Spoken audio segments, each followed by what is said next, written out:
Ертеде, шексіз көгілдір теңіздің терең түбінде таңғажайып бір әлем өмір сүріпті.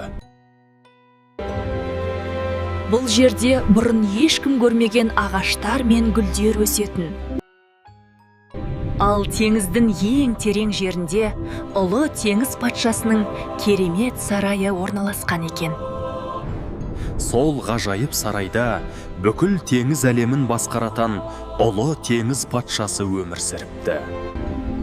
Ал патшаның үй тіршілігін оның дана әрі мейірімді анасы басқарып отырған екен. Теңіз патшасының 6 немересі болыпты. Олардың барлығы да сұлу екен, бірақ ең кішісі Аймаржан ерекше нәзік әрі мейірімді болыпты.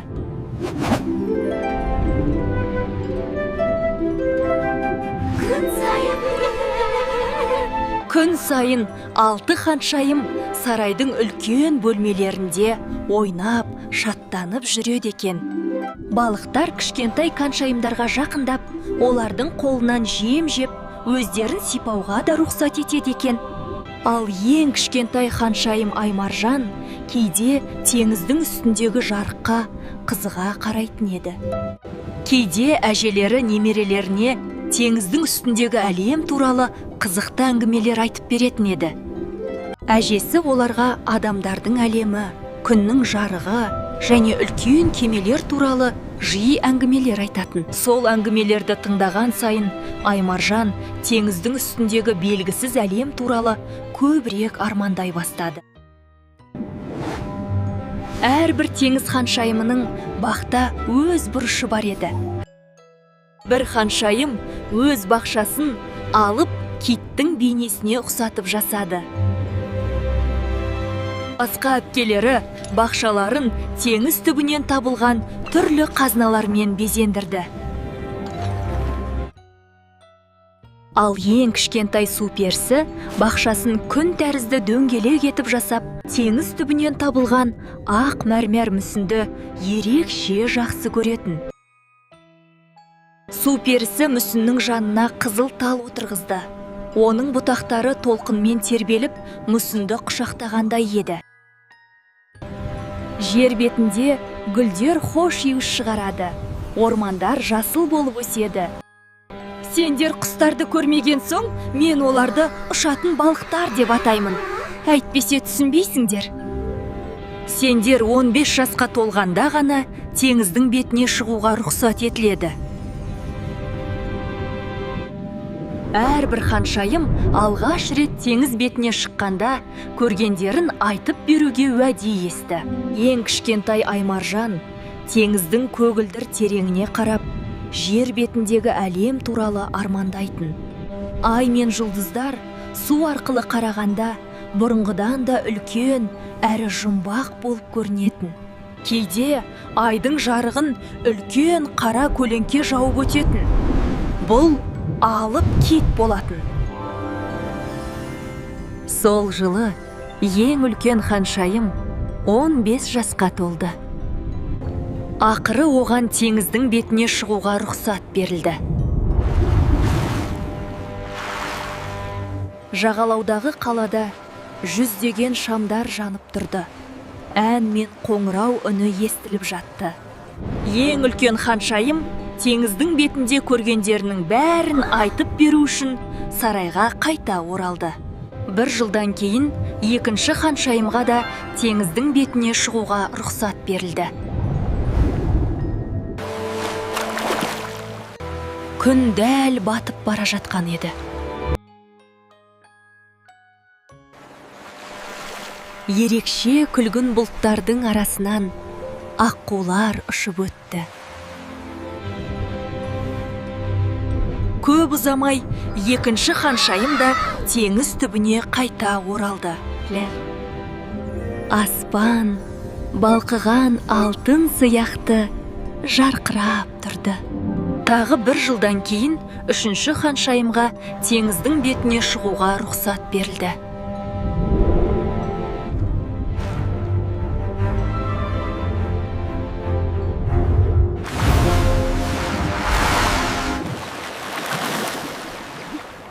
Ол теңізге құятын кең өзенге дейін жүзіп барды.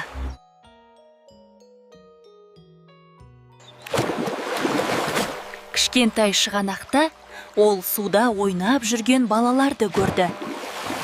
Балалар оны көріп жағаға қарай жүгіріп кетті. Кенет жағаға бір қара аң жүгіріп шығып, оған қатты үріп бастады.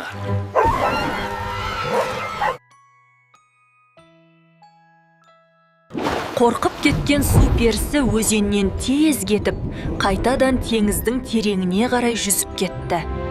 Үшінші ханшайым жер беті әдемі болғанымен, ол жақта өзіне бәрі бір түрлі әрі қауіпте болып көрінгенін айтты.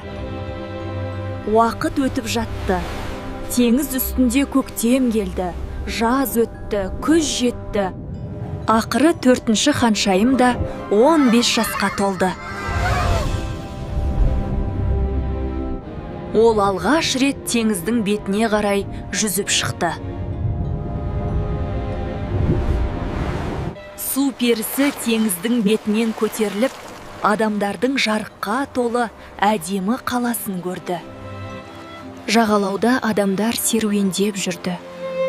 Қала жарыққа толы еді.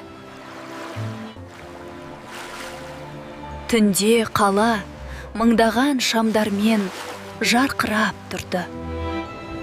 Ашық теңізде, суда, аспанда шексіз сияқты көрінді. 4-ші ханшайым теңіз бен аспандың шексіздігін және жарыққа толы қаланы көргенін айтып берді. Ең кішкентай су перісі теңіздің үстіндегі әлем туралы қайта-қайта ойлай берді.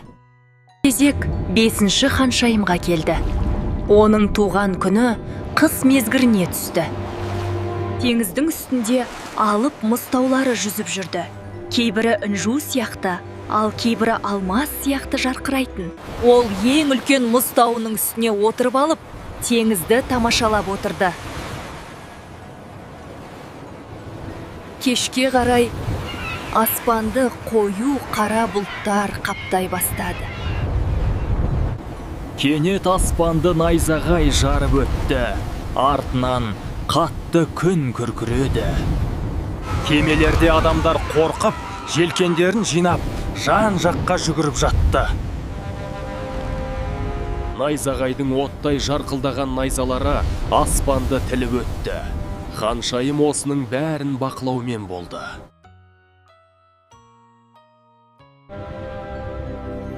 Әр қайсысы алғаш көрген дүниелерін еске түсірумен болды. Кейде кешке қарай 5 ханшайым қол ұстасып теңіздің бетіне көтеріліп, әсем ән айтатын. Ал ең кішкентай су перісі әпкелерінің артынан үнсіз қарап тұратын. Қашан мен де теңіздің бетіне шығады екенмін? Тезірек 15 жасқа толсам екен. Ақыры ол да 15 жасқа толды. Және жеңіл ғана ауа көпіршігіндей теңіздің бетіне көтерілді. Күн жаңа ғана батып бара жатты. Аспан алтын мен қызыл түстерге боялған еді. Жақын жерде бір үлкен кеме тыныш теңіз бетінде қалқып тұрды. Кеме үстінде адамдар қозғалып, ән айтып, билеп жатқандай көрінді. Сол сәтте оның назары бір жас жігітке ауа кетті. Түн тереңдей бастады. Жарықтар біртіндеп сөніп, бәрі тыныштала түсті. Жел күшейіп, теңіз толқи бастады. Алыстан бұлттар жинала түсті. Дауыл күшейіп, толқындар биіктей түсті. Теңіз толығымен өзгеріп кетті. Кеме толқындардың арасында бірде көтеріліп, бірде төмен түсіп жатты. Кеме біртіндеп ыдырай бастады. Ағаш бөліктері жан-жаққа тарады. Аймаржан айналасына мұқият қарап, жағдайдың өзгергенін түсіне бастады. Мен қалай аман қалдым? Мені кім құтқарды екен? Мен бір адамға көмектестім. Енді өз үйіме қайта оралуым керек. Маған жер беті ұнады, бірақ менің орным теңізде.